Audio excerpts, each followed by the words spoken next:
بسم اللہ الرحمن الرحیم حامد و مصلی اما بعد۔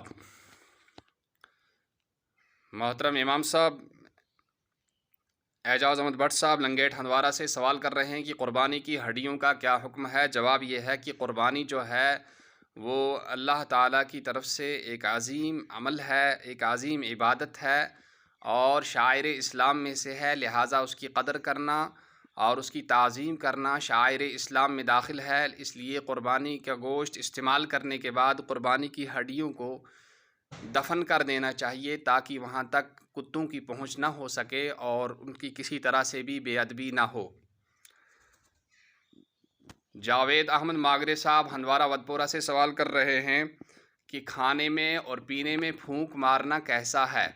جواب یہ ہے کہ اللہ کے رسول صلی اللہ علیہ وسلم نے کھانے پینے میں پھونک مارنے سے منع کیا ہے۔ بخاری شریف کی یہ حدیث نمبر 200 ہے، اور اس میں جو ہے کھانے پینے میں پھونک مارنا خاص طور پر دو صورتوں میں اس کا بہت ہی زیادہ احتیاط کرنا چاہیے، اور اس میں کراہت بھی زیادہ انہی صورتوں میں آتی ہے۔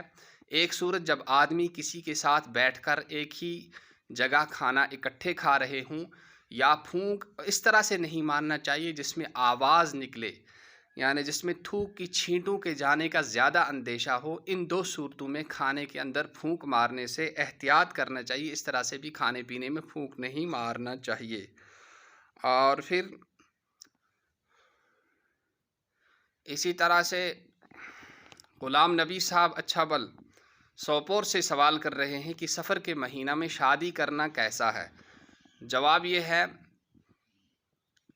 کہ سفر کے مہینے میں شادی کرنے میں کوئی حرج نہیں ہے۔ کسی بھی صورت میں اسلام نے اور دین نے نکاح کرنے، رخصتی کرنے اور شادی کرنے سے منع نہیں کیا ہے، اور اس بارے میں کسی بھی قسم کا بدشگونی لینا اور منحوس سمجھنا یہ غیر مسلموں کا شعار ہے، ان کا طریقہ ہے، لہٰذا اس قسم کی باتوں پر نہ عمل کرنا چاہیے، نہ دھیان دینا چاہیے۔